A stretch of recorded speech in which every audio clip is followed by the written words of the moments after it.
My next guest is Christine Ravesi-Weinstein. She currently serves as a high school assistant principal in Massachusetts and previously worked as a high school science department chair for 4 years and a classroom teacher for 15 years. Diagnosed with anxiety and depression at 23, Christine began her journey towards mental wellness. She began a nonprofit organization in June of 2017 aimed at removing the stigma of mental illness and promoting physical activity as a means to cope with anxiety. As an avid writer and educator, Christine became passionate about bridging the two with her advocacy for mental health. Since March of 2019, she has had numerous nationally published articles, including the #1 most read article of 2019 in eSchool News. She has also published articles with district administration, the Teach Better team, Tech and Learning with SmartBrief, and she is the author of the book Anxious, published in March of 2020. Welcome to the podcast, Christine. Thank you so much for having me. It's a great introduction. I appreciate it. Well, tell me about a time when you were in the trenches and managed to crawl out. So I would say that, as someone who is diagnosed with anxiety and depression, just being someone suffering from that, you're almost in the trenches every day. But when I was sort of at my rock bottom, the first panic attack that I ever experienced was pretty gut-wrenching and not sort of knowing where you're going from there. I would say, being able to kind of pull myself out of that moment and being able to kind of be where I am today. It wasn't just sort of like an instantaneous in the trenches, pull yourself out moment, but it was part of the longer journey. I would say that, I like to speak on mental advocacy because I live it every single day. I am that person suffering from it. I'm not just a clinician trying to help people. And so I would say that first panic attack was my sort of rock bottom, and been kind of trying to pull myself up every day ever since. It's always a work in progress, right? Oh, always, whether you have anxiety or not, right? Yeah, we're always learning and we're always trying to become better. So I wanted to talk to you a little bit about your book that came out right as the pandemic hit, which was good timing because we've seen all the mental health struggles and social emotional needs that have come out of that. So would Anxious be a book just for educators to read, or would that benefit anybody who works with teens and kids? Yeah, that's a really good question. And, while the book is geared towards, educators, and that's kind of how it's promoted, I've touched base with people who aren't teachers, who have their own kids who are struggling with anxiety. And they've said that the book has been a huge help to them because it's really just how to engage with young people who are suffering, and how we as adults, whether you're a classroom teacher, an administrator, a parent, can support those students, just small strategies in terms of how to talk to them, how to approach them. So it's definitely not just a book for educators, although that's the sort of lens it's written from. I know that the book has helped parents dealing with their own students who are struggling. And, for students themselves that have anxiety, some of the students that I know that have read the book say that it's so refreshing to just know that there's something out there that speaks to them and their needs. And that's been sort of inspiring to them to feel less alone in their journey with anxiety. So, the book can also help in that way because it's filled with stories. It's not just a list of strategies and bullet points. All the strategies come from somewhere. And so I tell many stories that I experienced that allowed me to come to these bullet points and these strategies. So those stories speak to individuals themselves who are suffering as well. You talked to me in the pre-chat about the strategies come from those 3 lenses of yourself as a sufferer of disease, as a teacher, and as a school administrator. Yep. Yeah, absolutely. And, I'm not a clinician. I don't pretend to be. These aren't strategies that, I've studied per se. There's strategies that have worked for me as a student. There are strategies that worked for me as a teacher trying to organize and structure a classroom so that it was friendly for the kids that were suffering with anxiety, and their strategies that I implemented and seen work for kids that I'm working with student intervention as an administrator. So work me through a little bit of your work history and just working your way up to administration at the high school level, and kind of some of the experiences, just going through your own mental health struggles have helped when you're working with some of these kids at the high school level. Yeah, so the biggest thing for me, as a student, when I was in high school and, grade school, I was not diagnosed. I was a different kid. I was high strung. I was very, very successful in the classroom, and I was also a really good athlete. And, I guess for me, I just assumed I was driven, right? Like, I just want to try to aim for perfection, right? Like, that's a healthy thing. And it got me, into UMass Amherst. I went to school there. I did very well. I ended up with a 3.95. And, I would say that while I was at UMass, I was fairly like healthy emotionally, in control of everything, right? Like, there were no like parents dictating, my schedule. I was in control of everything, my classes, my social life, etc. And then I went to Harvard for my graduate program, and I had to move back home. And I lived with my parents, and I kind of lost all the control that I had previously established while I was in college.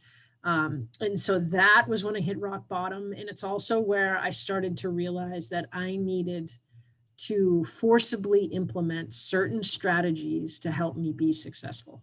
And it's when I was faced with the most adversity in my life. I ended up getting through it. And I landed a job as a first-year teacher in Attleboro, Massachusetts, as a science teacher. And my first couple of years are sort of a blur in that, on top of being a first-year teacher, which is probably a part of our professions we never really want to reflect on because it's terrible. I was still suffering mightily with anxiety, and it was still sort of unchecked. I taught in the classroom for 15 years. After my 11th year in the classroom, the science department chair was retiring. And so I applied for that job, and I got it. So for the last 4 years, I was a teacher / administrator. So part of my time, I was still in the classroom every day. And then a large chunk of my time, I was starting to dabble in administration.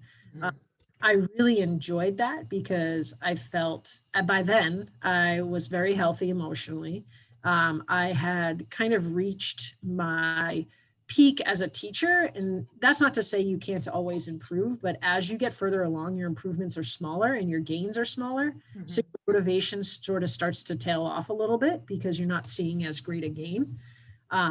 So I was really motivated to try and help teachers become better teachers, therefore helping more students as opposed to just the ones that came through my classroom.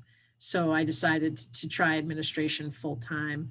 And then 3 years ago, I got my first job as an assistant principal at a high school, and I've been doing that. I'll be entering my 4th year doing that. So this will be my 4th year fully out of the classroom.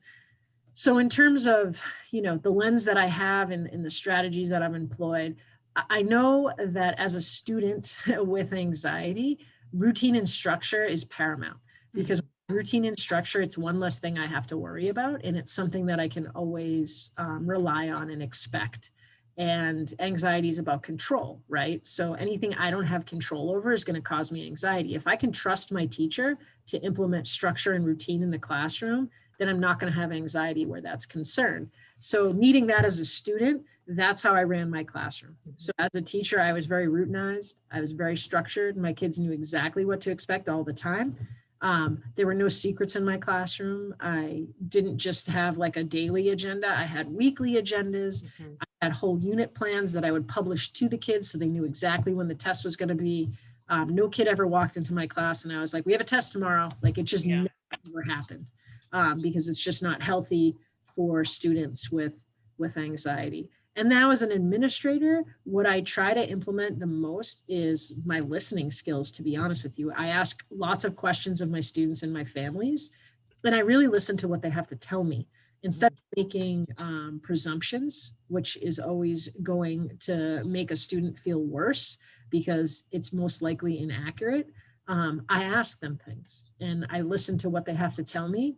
And based on what they tell me, then we try to implement strategies that will support them and benefit them. So I think that answers your question. Yeah, yeah. And I like that piece about those organizational tools. And when I was in the classroom, I was always, that one person that I planned for the quarter is a rough, quarterly plan, but I would publish that. And I would also, give the kids a good overview, like when we had a new unit, right? And I was very similar to you in that sense of like, I didn't want to, spring something on them last minute. If there was a test in a week, I would say, this is, put that in your planner. It's coming up in a week, right? So I wasn't a teacher that ever lost work. Like I was so organized and so structured. My classroom was neat and tidy all the time. They say that you treat others how to treat you, right? That's just a saying, and I hear it all the time in therapy. Like, well, you're teaching others how to treat you. You're teaching the kids how you want them to treat your space by how you treat it, right? And so, like you can't be a messy, disorganized teacher and then get mad when your kids are disorganized and messy, right? Because they're doing what you're teaching them. So that was something that I needed to do for myself and my own anxiety, but it also really benefited the students that were in my classroom. Well, you told me right before we hit record that you just finished your manuscript on your new book. So tell me a little bit about that, and congratulations. Thank you so much. It's such a like a relief, and just I think the first book I wrote was more just like a whirlwind. I didn't really know what I was getting myself into, but this time, I can really sort of appreciate every step of the way, and I have a sense of pride. It's almost like the second kid you have, right? Like you expect that you can enjoy it more. Yeah. So my second book is very, very different from my first. So the first book, Anxious, is really about stories and strategies specifically to help support anxious students. This second book is all about fighting your inner voice. So this book is going to speak to, people with anxiety, people without anxiety. It's going to speak to young kids. It's going to speak to educators, adults, to everybody. And it's really more of a memoir. And it really traces a lot of the stories of my life out. Some of them are about anxiety and some aren't. Really help define who I am, and points in my life where I really, really had to fight that internal narrative that I had about myself based on outside perspectives versus what I really thought of myself. But the best part of this book is that I reached out to educators, and everyone has a story to tell. It's not just me. And while my story is unique, it's not special, right? And so I really wanted to, much like becoming an administrator, where you want to kind of use your position to reach more people, to use the position of having the opportunity to write this book by allowing other people's voices to be heard. So there's the stories of 5 other educators, and interviewing these educators and hearing them tell their stories and the courage that they showed in doing so, and the willingness to give me control to tell their stories was a part of this project I never expected. Difficult, very difficult, not because writing a book is hard, but emotionally very, very challenging at times to write this book. And I think that's also why I have such a sense of pride, because I learned so much through the process. And I am so honored and excited to share the voices of these other educators and get their stories out there, because they've impacted me so much. I know that they're going to impact and they're going to help others. And I can't wait to provide that to people. So much, much different book. And your working title, was that fighting? The working title right now is Fighting Your Inner Voice. Expect that might change. The book is being published through Codebreaker. And, one of the reasons I signed on with them, and one of the reasons that I think they're a phenomenal group, is because they're all about breaking the status quo and being you and not worrying about the boxes that we're expected to kind of live within. And so they are very savvy and creative. And so I'd be sort of surprised if the title didn't change. I'm okay if it does. Like I'm not stuck on that, but regardless, that's the theme of it. It's all about your inner voice and fighting it and trying to be who you believe you are, aside from the narratives that others create for you. And I think that's really a timely message also to share, because whether we're students in school or adults, right? And, work with students, everybody has that inner voice. And, Yes. we try to, combat it with that positive self-talk. But, there comes those times where we're always like thinking, I'm not good enough, or, how can I do better? Those type of things. And Yeah. And you know what I've discovered is that the way you get over it is by realizing you're not alone. And, the book, whereas my first book was a how-to, book is more of a hope-to. Okay. Well, I'm excited for when that comes out. You said probably Me too. the end of the calendar year or so. Yeah, we're probably looking at end of this year, beginning of next year, release date. But again, that'll all be determined by the publisher. Yeah. Well, you have a YouTube channel called The Runner's High. So tell me a little bit about what's on that channel. You said it's about vlogs, and then you and your journey kind of into running. You said on the pre-chat you used to play soccer and never ran before except for soccer practice. So so I was an athlete growing up, and then my 29th birthday, I blew out my knee. And I went through 14 months of rehab and surgery. And, they basically reconstructed a lot of the knee, given the way the ACL ruptured. It was pretty ugly. So I ended up getting back on the soccer field, still performing at a fairly high level. And then just in one game, it was an indoor game. Like I just went to take a shot and just felt a tweak in the same knee. And I'm done. I was so scared. It terrified me. Like, I can't go through this again. So then I had my kids. So that was good timing. And then I'm like, I'm just a competitor. Like, I have this itch. So on a whim, I just started running.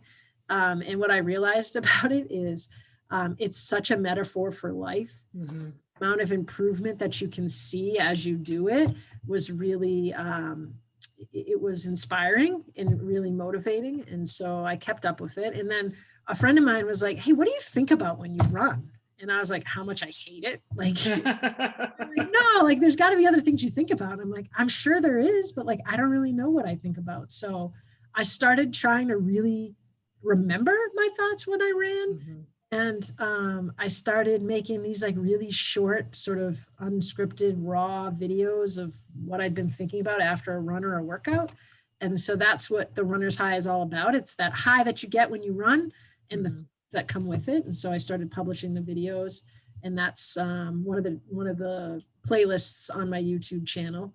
And then I started producing a vlog, which has taken a little bit of a hiatus because I wanted to finish my manuscript. So now that I'm done with that, I'll pick the vlog back up. That's sort of similar in that it's kind of the thoughts that I have as I'm running or working out, but it's scripted, and I write, I produce, I film, and I edit the vlog all by myself. And I absolutely love doing it. And, there's a playlist of that on my YouTube channel as well. So I try to publish one vlog a month. It's a lot of work to do one as a solo project. I think the last one I might have published was in March. And like I said, the last couple of months, I've just been solely focused on my manuscript. So hopefully I'll get back to that. But that's what the YouTube channel is. It's also like an archive basically for me of all the videos that I have done. On your vlog, is it mostly about running, or is it also kind of about reflections about your day at work or things like that? Yeah, exactly. So it's more just kind of like the things that I'm thinking of over the course of, a month's time. It's not necessarily specific to running or to, working out, but it is always about sort of anxiety and, how we can overcome a lot of what we might be thinking about. So the last one I did, the last vlog I produced was actually pretty raw and uncut. It was video of me going to get my first vaccination for COVID, which was a very anxiety-inducing experience for me. So I wanted to sort of share what the anxious mind goes through when they have to do something like that. And, I also have a vlog about sort of, fighting the quarantining of COVID and what it's like for an anxious mind. So they kind of run the gamut. Yeah. And do you get a lot of feedback from others who are kind of going through the same thing? Yeah, I get a lot. Well, on the vlog, I get a lot of different feedback. There are people that watch it for like the production's sake. And so a lot of feedback on the quality of the production, which I love because I always want to make a better product. And then I have people that just watch it obviously for the content, and I get a lot of feedback on that. And most of the time, the feedback is on both ends very, very positive. I think that it's authentic and the audience appreciates that, right? Like I'm not like, there's no smoke and mirrors, right? I'm pretty raw. I'm taking video of myself driving to Gillette Stadium as I'm in a near panic because I have no idea if I'm going to react to this shot. Like, I don't know if this is a decision. I think it is, but I'm not sure. So I think it's sort of putting a voice to what a lot of people are feeling. And I think we appreciate that. Yeah. And I think just having that voice and putting yourself out there, being vulnerable, right? And people can connect with you that way, and they can see, I think a lot of the time in society, we put up that brave face, we have that persona, right? And being vulnerable and raw and showing like, okay, I'm afraid to get this shot, or I'm afraid of, side effects and all that type of thing.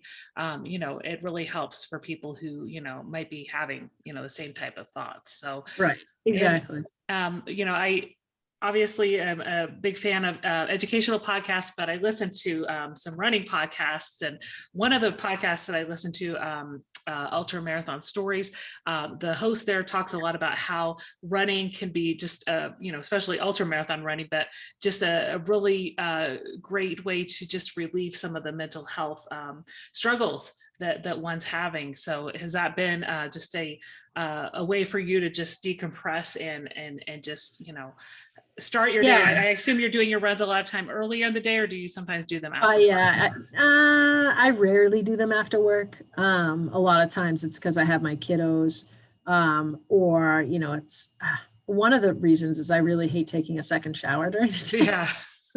So I'd rather just get up extra early, do it then.